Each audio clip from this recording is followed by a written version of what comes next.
Our power lies in our ignorance, by Justice Strong. You have got to care enough to even listen on any further from here, because to understand, you have to lose your belief in all the things they have ever told you. You have to do kenosis and eradicate the menticide that has corrupted your perception like an aggressive cancer. You have to have an open mind and not be stupid enough to not believe in the facts I am now about to elucidate to you, because if you aren't going to take my words seriously, you might as well turn off now, my friend. Okay, so this very intelligent, very evil priest class of mass mind control masters have been around since time began. I personally now think since after the Anunnaki left our planet. They, I believe, after listening to very sagacious men, installed a system of dominator control type priest class authority system mindset protocols to the hybrid and genetically engineered human species that we now are. You may, because of your own small-minded, religiously manipulated braincraft, might see this as a nonsense. And I can see why you may feel like this way, because the church and mind control have done a very powerful curse over your perception. And that's not necessarily your fault.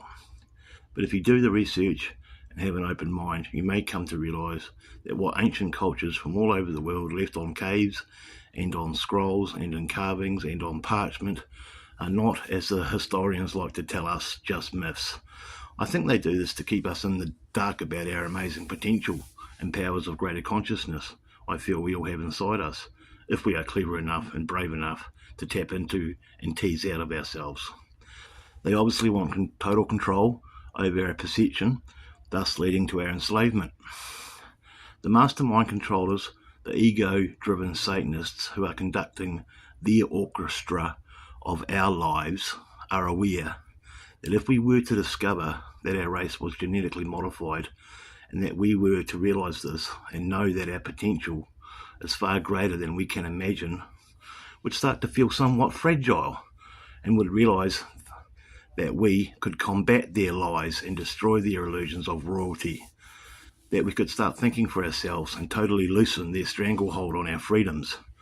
But they again are very clever and have been intrinsically ruthless on how they have beguiled us and raped us with perfidiousness. So the question is, can we start to believe that we are not to be ruled over, that we can learn to live morally and appropriately, thus inherently smashing their dominion of reign over us into the sea of dissolvement and evaporation, ultimately freeing us from ancient, inculcated mental and physical and spiritual dominated enslaved torment. That's up to us to want to care enough to be free. But first we have to actually understand that we have and still are living in a mental, physical, spiritual prison planet. And that's the hard part, because they have been so incredibly intense in how they have deceived our consciousness. That's the very sad part. The time must come when we educate ourselves and realise our enslavement. And here's the other hard part. Actually even care enough to even care that we are actually slaves, before any bondage breaking chains shall be scattered.